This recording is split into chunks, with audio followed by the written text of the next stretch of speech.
Pour renforcer la dynamique des relations qui unissent le Maroc à l'OTAN, un séminaire a été organisé à Rabat, son thème, la coopération entre le Royaume du Maroc et l'OTAN, bilan et perspectives. Invité de la rédaction ce soir, Rachid Houdegui, vous êtes professeur des relations internationales à l'université Abdelmalek Saadi. Bonsoir et bienvenue. Merci. Alors d'abord, dans quel cadre cette conférence est-elle organisée ? En fait, comme vous l'avez souligné dans votre reportage, la conférence est organisée dans le cadre du programme diplomatie publique de l'OTAN qui permet d'informer la société civile et les acteurs politiques des activités de l'OTAN et de la dynamique des relations entre le Maroc et l'OTAN dans le cadre du dialogue méditerranéen de l'OTAN. Alors, je voudrais juste rappeler que le dialogue méditerranéen de l'OTAN est un instrument de coopération qui n'est pas du tout opposable, c'est-à-dire il repose sur deux principes, la non-imposition et l'autodiférenciation, qui en fait veut dire que lorsque vous adhérez à cet instrument-là, vous n'êtes pas obligé on ne vous impose pas un modèle de coopération, mais c'est à vous de choisir le niveau de coopération que vous voulez en fonction de vos priorités et de vos intérêts. Donc le Maroc s'est engagé dans cet instrument depuis sa création. Et ce séminaire vient justement pour célébrer les 25 ans de la coopération entre les deux partenaires. Et c'est un séminaire aussi qui intervient dans un contexte méditerranéen et mondial assez marqué par des dynamiques géopolitiques chargées d'incertitude, voire même d'inquiétude. Le jeu de puissance et des rivalités qui, notamment en Méditerranée, a affaibli le débat entre Méditerranéens et a provoqué l'essoufflement des instruments de coopération, dont notamment le volet régional du dialogue méditerranéen de l'OTAN. Voilà.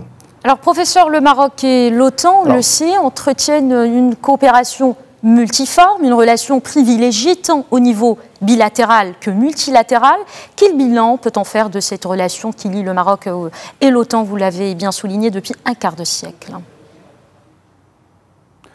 Oui, alors la participation du Maroc à ce dialogue a évolué, s'est renforcée. En 25 ans, les deux partenaires ont pu consolider la confiance, établir sur la base d'un consensus, et tout comme ils ont maintenu un dialogue politique continu et permanent. Alors vous savez que la coopération elle porte sur deux volets, un volet du dialogue politique, un volet politique appelé dialogue politique, et un volet pratique, celui de la coopération pratique. De même qu'il y a deux programmes de coopération scientifique, Science for Peace, qui est lui destiné aux universitaires marocains et chercheurs marocains. Alors si je prends par exemple la coopération pratique qui met en relation, en correspondance à la fois les forces armées royales et les autorités militaires de l'OTAN, rien qu'en 2018, il y a 60 activités réalisées dans différents domaines liés à l'entraînement, à la formation, et qui portent sur des volets comme la sécurité des frontières, sur la lutte contre le terrorisme, sur la cybersécurité. Alors, on note également, oui, on note également un certain,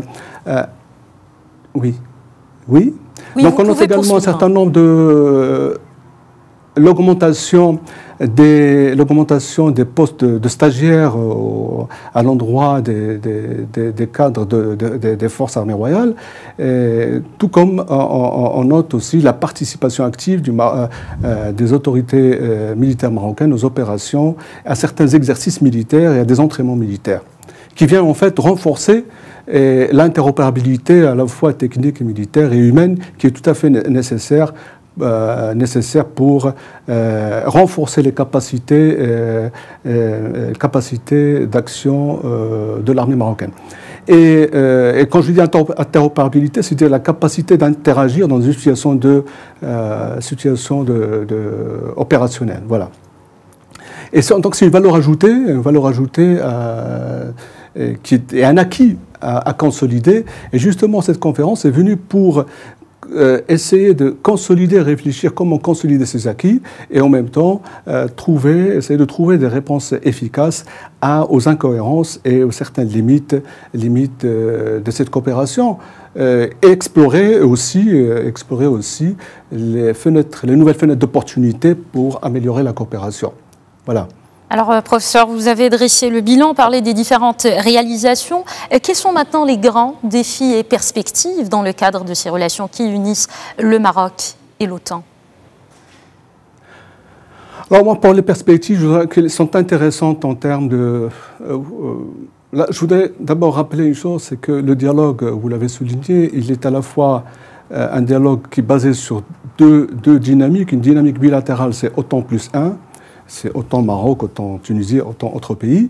Mais vous avez aussi une dimension régionale qui est autant plus 7, qui, elle, malheureusement, ne fonctionne pas très bien pour des raisons géopolitiques. Maintenant, pour moi, pour les relations bilatérales avec l'OTAN, les perspectives sont très intéressantes, étant donné que, il faut le savoir, le dialogue MED est un processus. Et comme tout processus, il est fait d'étapes et de phases qui, en fait, avec leur réalisation, mais aussi avec certaines limites que les partenaires arrivent à corriger. Alors maintenant, le plus grand défi pour moi, c'est au niveau de la reconceptualisation du partenariat sur la base des nouvelles grammaires sécuritaires. Et je veux dire par là, méditerranéenne, je veux dire par là que depuis très longtemps, on a toujours considéré que la rive sud de la Méditerranée est la seule, est l'unique source de facteurs d'insécurité en Méditerranée. Je pense que l'accélération de l'histoire immédiate et les changements géopolitiques, les dynamiques géopolitiques aussi bien en Europe qu'en Méditerranée et dans des régions avoisinantes de la Méditerranée, on commence à ébranler cette certitude qui veut que c'est le Sud et uniquement le Sud qui est facteur d'insécurité. Et la nature de la menace a changé, sa géographie également. D'abord, pourquoi? D'abord, vous avez la rivalité entre les Occidentaux et la Russie se traduit en Méditerranée par un rapport de force navale, notamment en Méditerranée de l'Est, où vous avez une certaine centaine de navires de guerre des deux côtés qui s'opposent. Et cette situation n'est pas sans conséquence sur la stabilité de la Méditerranée. Deuxième aspect qu'il faut souligner, c'est que le terrorisme, aujourd'hui, n'est plus uniquement, je veux dire par là que l'Europe elle-même est un incubateur aujourd'hui, malheureusement, de radicalisation et de l'extrémisme. Certains pays européens ont été secoués par un certain nombre d'attentats qui nous informent en fait sur un maillage des réseaux extrémistes à l'échelle continentale. Ce sont des Européens nés en Europe et socialisés dans les écoles européennes qui ont commis ces attentats. Et donc, l'Europe aussi l'émergence de ces réseaux-là et leur montée en puissance, c'est une menace aussi bien pour l'Europe que pour la rive sud de la Méditerranée, étant donné que ces réseaux-là arrivent à... Oui, brièvement, professeur, comment évaluez-vous aujourd'hui justement la relation Maroc-OTAN?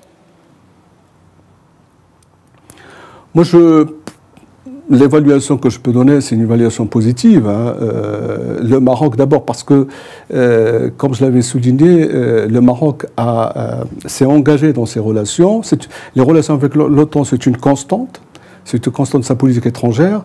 En fait, elle découle de sa façon de mener le partenariat de façon cohérente. Et sur le plan politique, le dialogue permanent est un acquis. Sur le plan de la coopération sécuritaire, j'avais souligné tout à l'heure les activités réalisées en 2018. En 2019, un certain nombre d'activités viennent aussi pour renforcer cette coopération pratique. Et je pense que les deux partenaires sont sur la bonne voie Et c'est bien pour le Maroc, c'est bien pour l'OTAN et c'est bien pour la Méditerranée. Merci beaucoup, professeur. Je rappelle que vous êtes justement professeur des relations internationales à l'université Abdelmalek Saadi. Merci à Rachid.